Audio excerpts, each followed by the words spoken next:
Chez Lubitsch, cette peinture est réaliste, ludique, affranchie de tout pathos et libérée de toute concession morale ou religieuse. Lubitsch filme toutes sortes de femmes de chair et d'esprit, des brunes ou des blondes, toujours dépeintes sous un jour réaliste. Et il s'oppose ainsi à la vision de Steinberg et Stroheim, qui dressent des portraits délirants de femmes fatales, cruelles et corruptrices, entraînant les pauvres hommes dans les abîmes de la déchéance ou de la damnation. À cette vision tragique et dévorante de la passion amoureuse, Lubitsch oppose une peinture crédible de la sexualité, du désir amoureux et plus encore de sa fragilité et de ses fluctuations.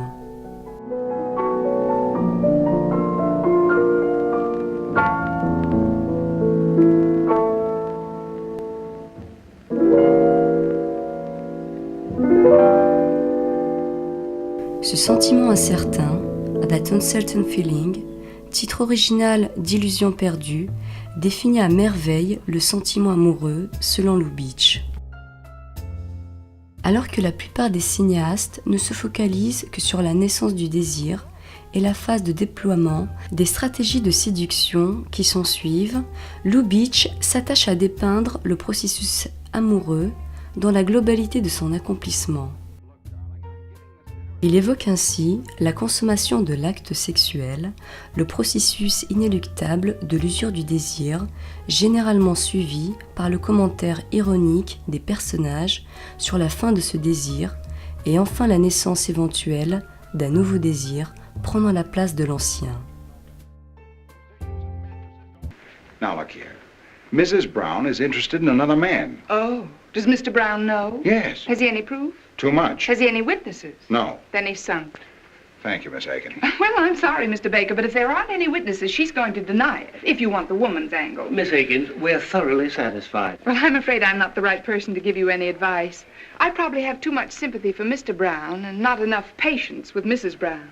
We get cases like that every day. The wife is bored, marriage is just a habit, but on the other hand, she accepts everything her husband gives her. I think she ought to be kicked out. Do I sound old-fashioned? We'll let you know, Miss Aikens. Well, anyway, I think Mr. Brown is a pretty swell guy. I've always thought so.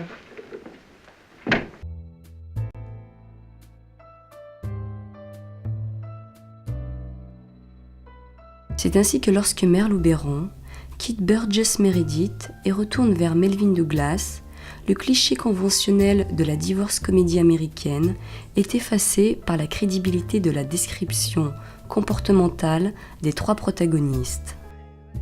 La stratégie de reconquête du mari cocu, malgré les mensonges et les non-dits, va réussir parce qu'elle est constamment portée par un amour sincère. Et le pianiste maniaco-dépressif va perdre la femme aimée pour n'avoir pas su assouplir la rigidité de son comportement obsessionnel.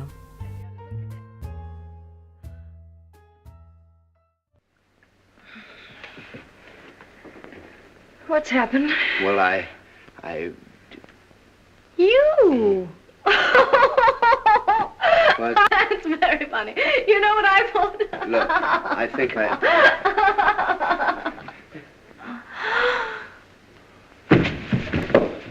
What?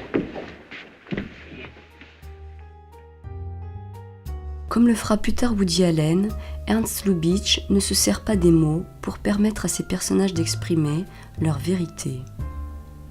Les mots ne sont généralement que des pièges ou des faux semblants destinés à détourner l'attention des motivations véritables des personnages. Les sources de gags restent toujours chez Lubitsch des sources de sens. Cary Grant becomes a secret agent against his will, propelled at gunpoint onto the highest level of international intrigue, and framed for murder. Cary Grant, running for his life, searching for a man who doesn't exist, and a secret nobody knows, and finding a blonde who has all the answers. Hello there. Tell me, why are you so good to me? Shall I climb up and tell you why? Alors que le très sévère Code Hayes règne sur Hollywood, et comme le fera Hitchcock par la suite, Lubitsch utilise des codes métaphoriques à base d'ellipses, d'objets ou de mots-clés se rapportant à la consommation de l'acte sexuel. All right, what seems to be the trouble? Well, it's difficult to show you the symptoms at the moment because it comes and it goes. Oh, it comes and it goes. Yes, it's so unfortunate. It's always the same whenever I see a doctor. When I come, it goes, and when I go, it comes. Mrs. Baker, whatever comes and whatever goes, there's no denying it worries you a lot. So please drop all your inhibitions, release your inner self, and speak freely. What comes and what goes.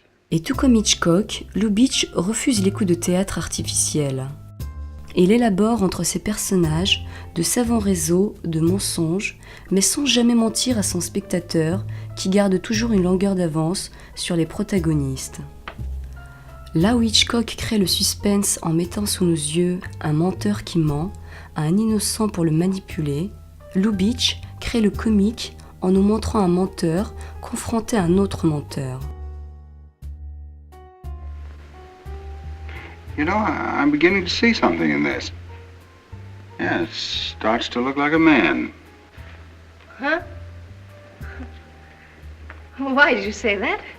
Well, the other night. Oh, you took that seriously. I was only kidding. How could that be a man? I was nervous about the dinner party, and I said whatever came into my mind. I'm sorry, darling. No, dear, no, I don't agree with you. It does look like a man. Now, don't be stubborn. Can't you take a joke? Well, then, what is it? It's a meadow. It's called Meadow in Spring. Oh, in spring. Huh? Yeah. And those little notes of music, what do they mean? Oh, that's the shepherd playing his pipe. Shepherds play pipes, don't they? Oh, sure, yeah. Mm-hmm. And the clock at 12:15? Oh, I don't know exactly what that means, but I guess it's probably lunch. The shepherd eats and then he plays his pipe.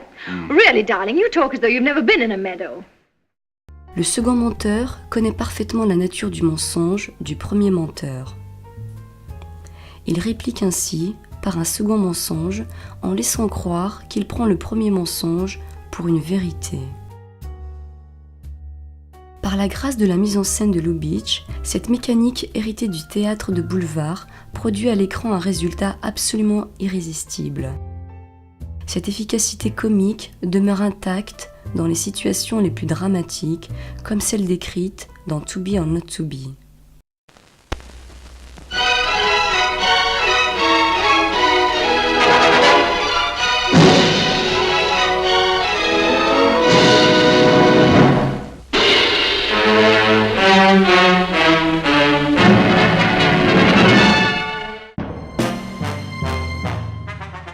Si la critique du communisme de Ninotchka relevait d'une ironie bon enfant, le tableau du nazisme régnant sur la Pologne s'avère d'une toute autre nature.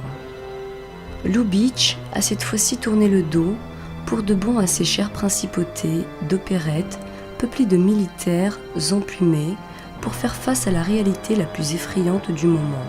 And Hitler had another victory. He had hijacked 2 more countries. The world wondered and sometimes marveled at this man's efficiency. Même le grand bourgeois de Park Avenue, incarné par Melvyn Douglas dans Illusion perdue, ne peut rester indifférent au danger de cette réalité. Oh, am I going to be difficult? I'm going to be the mad dog of 685 Park Avenue. Heil Baker! Ruhen ist uns verschrieben und verfallen mit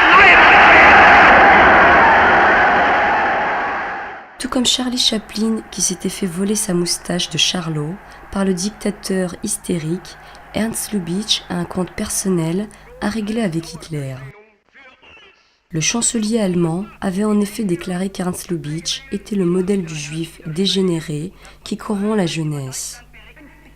On peut considérer en définitive que cette phrase d'Hitler est un bien bel hommage à un cinéaste qui consacra sa vie à glorifier les plaisirs du désordre amoureux aux dépens des rigueurs de l'ordre social.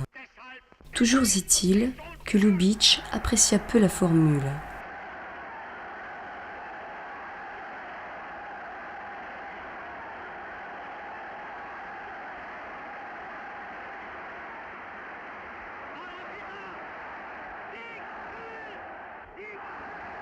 Bien que fort différente dans la forme, la démolition du nazisme effectuée par Lubitsch égale en efficacité celle de Chaplin.